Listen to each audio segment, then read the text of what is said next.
मैं तुम्हारे बीच में रहूंगा मुसलमान बनकर ही, लेकिन मुझ पे रोजा नमाज ये सारे प्रेशर मत डालना। लेकिन वो कहाँ मानने वाले थे। मेरे ऊपर दबाव बना, बहुत तगड़ा वाला प्रेशर डालना शुरू किया। फिर मेरा बायकॉट किया, फिर मेरी एक बार ठुकाई कर दी सबने मिलके। फिर मैंने मतलब सोचा, आपके परिवार वालों ने हाँ आप पे जी हाथ उठाया? जी, तो फिर जब सबने ठुकाई कर दी, मैंने अब नहीं, अब तो बहुत हो गया, सर अब से तो पानी हाथ उतर से गया। निकल गया। हाँ, इस इस्लाम ने मेरा सब कुछ छीन लिया। अब मैं भी इस्लाम की सच्चाई चीख चीख के पूरी दुनिया में कहकर रहूंगा। और मैं इस्लाम की कोई बुराई नहीं करता, जो लिखा हुआ है वही बोलता हूँ। अब ये इतनी गालियां देते हैं, भर भर के धमकियां तो देते ही है, लेकिन गालियों पे मैं पीएचडी कर चुका हूँ। ऐसी ऐसी गालियां तुम्हें सुना दूं फोन में, तुम्हारे कानों से धुएं निकलने लगेंगे।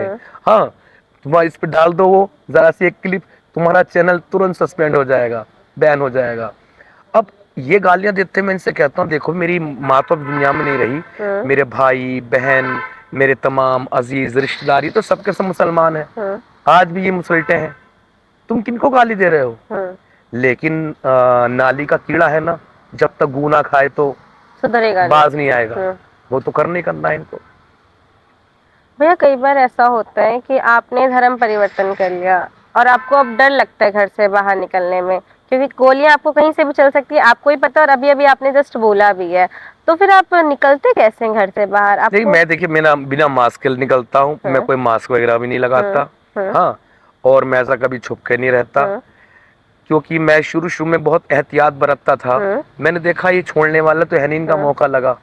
सलीम वास्तिक को उसके घर पे आके नहीं छोड़ा, देखो। सही बात है। जबकि वहाँ कैमरे लग रहे थे, सारी चीजें थी, सब कुछ था। मेरे तो यहाँ पे कैमरे मेरे भी नहीं है। लेकिन यार वही बात ना कि जब मरना ही है तो फिर करना क्या। गवर्नमेंट सिक्योरिटी देती है आपको? कोई सिक्योरिटी नहीं, गवर्नमेंट की तरफ से भी कोई सिक्योरिटी नहीं? कोई सिक्योरिटी नहीं। कभी आपने अपील करा गवर्नमेंट से सिक्योरिटी के लिए? मैंने अपील भी नहीं किया, जो मैं झूठ बोल लूं।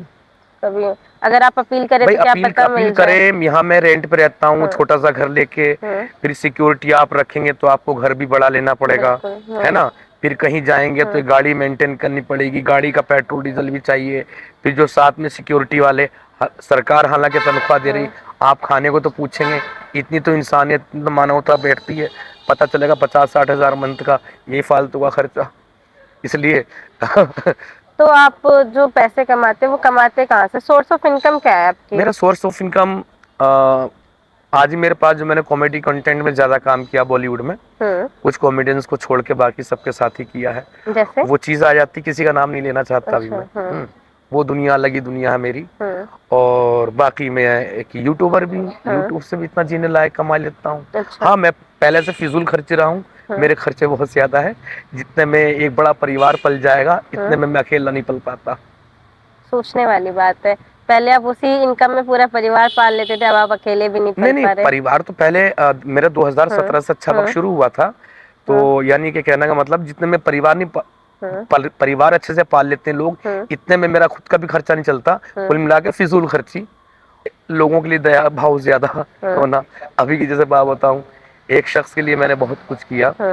जब उसके अभी की बात बताऊं, रिसेंटली 1 हफ्ते के अंदर की, दिल्ली में ही है, नाम क्या लूं, कि बहुत कुछ किया। जब भी घर परिवार में उसे दिक्कत आई, फिर एक दिन फोन किया कि यार मैं गाड़ी लेना चाह रहा हूँ, और मेरे पास ऐसे से डाउन पेमेंट में 30,000 कम पड़ रहा है, मैंने दे दिए। ओके, ये भी कर दिया। फिर पता चला रात को आया, जब मेरी आंख लगी, एक मेरी गोल्ड की रिंग लेके चला गया। ऐसे से भी है। तो कुल मिला के दया भाव रहना चाहिए। ये नहीं अगर वो इंसान बुरा था तो आज के